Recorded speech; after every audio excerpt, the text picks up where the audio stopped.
Hello everyone, welcome back to the channel. In today's video, I'm going to be talking about the ISP bans for the Steam online services in India, how to bypass them, and the new gaming regulations which kicked in. So let's begin with the video, shall we? The story begins with me going to play Red Dead Online with my best friend Carson in the afternoon of June 24, 2023, and me complaining to him that the Steam community tab along with my profile and other Steam community features not working at all. It was giving me a Steam error code 105, which usually translates to a misconfigured DNS server problem or an unstable connection. I thought it was a problem from my end, because the BSNL connection I use usually gives me a lot of bandwidth problems. But turns out it was something bigger than that. I was searching for the problem everywhere. I came to a website which recommended me to clear the network cache by inputting the flush DNS command on the command prompt, but turns out it didn't fix anything either. The error code 105 persisted. Then after a while, I turned on the VPN I have, which is Surfshark for my case, and connected to North America. And to my surprise, I see Steam community features working again. I knew something was wrong and I started my research on this rabbit hole. Well, it turns out the Ministry of Electronics and Information Technology in India had introduced some new rules as of April 6, 2023, for which online services like the community section of Steam and many others took ahead. So let's take a look at what the official PDF by the ministry states, shall we? So I'm looking at the document published by the ministry here, and page 10 out of 30 talks about the Indian government appointing a chief compliance officer overlooking the gambling restrictions, microtransactions and other aspects of the online transactions which involve the use of real one money. Basically, the government here wants to have some sort of control over what the people here do online with their money, which roughly translates to a stricter supervision just like China or Indonesia for instance. Now let's go ahead and look at page 4 and 5 out of 30. These pages talk about the same thing as of page 10, along with some other points like the compliance officer having all control over what games or media we could watch or enjoy, and whether or not they violate the ministry's so-called guidelines. Their guidelines also state that games shouldn't promote harassment or pornographic content of any sort, or money laundering or gambling. It also includes the point that it shouldn't be harmful to a child or promotes misinformation. Dude, at this point I have no idea to what other vague points the government would include to justify their restriction to accessing content online or control user data. While the logical person would understand that games or gambling in games being an addiction or it being harmful to people is subjective property and cannot be controlled in that manner per se. In that logic, the government should go ahead and ban everything. I'm talking about banning betting and gambling in IPLs, horse tracks and even mobile phones. Don't you think like Instagram and Facebook cause addiction? Anyways, let's not talk about that and move on to the next page. Page 14 out of 30 states the grounds on which a chief compliance officer would be appointed to oversee all the points mentioned in the last few pages. The points are self-explanatory, I mean. Page 26 and 27 out of 30 gives a brief overview of the new rules the ministry implemented and also states some other facts like the new parental guidance or video restrictions based on the person's age, like PG-13 or 16 or adult.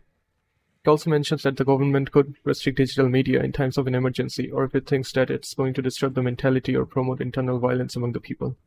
I mean, you guys already know what it means, I presume. The ministry also states that it plans to trigger automatic KYC verification if the money spent online on gambling or microtransactions exceeds the threshold amount of rupees 10,000, which is around $120.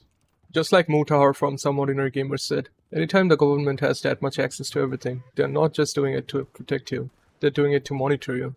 After this new internet regulation laws kicking in, the government internet service provider BSNL and many other private ISPs like GTPL and Tata Fiber have blocked the access to the Steam community tab from June 23rd of last month. As far as I know, most of the private ISPs still didn't block the access to the Steam community features, but there's a highly likely chance that they're going to implement it in the next few days. And if Steam doesn't comply to the new internet guidelines as provided by the ministry here, Steam could get banned in India, and there could be nothing which we could do to stop it. It's just going to be like the Steam ban in Indonesia all over again, but this time it's going to be in India. But to be fair though, Steam and a couple of the services did get unbanned in Indonesia a couple of months ago after complying with their internet regulations. There's a website called Freedom House which basically gives ratings to all countries based on how free their country is with their human rights or online internet laws. India has got a rating of 51 out of 100 from the 2022 survey, which roughly translates to India not being very free or being partly free with their internet and online security laws and restrictions. And I'm sure their ratings are going to go down further after this year with all the shenanigans the Ministry of IT is pulling. I'm going to clip the next section of the video from Mutahar's Team Indonesia video which he posted about 11 months ago, where he explains how to bypass these crazy government restrictions using a virtual private network or using a GitHub project like adgot team/DNS proxy. I will leave him to the explaining part. Now, of course, ladies and gentlemen, there are a few things you can do to bypass this level of crazy government surveillance. One of them is using virtual private networks. There are plenty of VPN services you can use.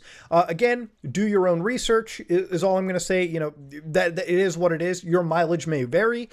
When it comes to a VPN service, you probably want to have one that's not operating in a 5 or 11 eyes alliance. So, countries that have to retain data, if you will, like Canada or Australia, I believe the United States as well. You probably want to get a VPN that always uses RAM-based servers versus hard drive-based servers, so there's no caching involved. You probably want to do your actual research in getting a specific VPN, and then use that VPN to then connect to freer parts of the world, like the United States, where there are no laws as draconian as this. And of course, if you want extra information on this, there's always projects and there's always services that allow you to basically run DNS proxies. For instance, here's a really, really great GitHub project like AdGuard-Team/DNS proxy, which is basically a service you can use to basically start a simple DNS proxy over TLS, HTTPS, and basically by using, services like Quad9 or Google's DNS or an open DNS, you can basically bypass some of these blocks that exist on the governmental level. Well, that was it from Mutahar's clip, and that's all for this video. For anyone out there who is opposing the Indian government or has anything negative to say about anything in India, you might want to make sure you watch what you say online, because clearly the government has it in and can absolutely monitor whatever it is being said or transferred online in their server space in India, even through foreign ESOs like Google or Meta, which is kind of scary to imagine. Well, that's all. And if you enjoyed watching this video, do consider subscribing to this channel and commenting on this video. If you want to support this channel, there's my PayPal linked below in the description, and please refrain from donating anything if you're a student. And as always, I love you all, guys and gals, and see you in the next video. Peace.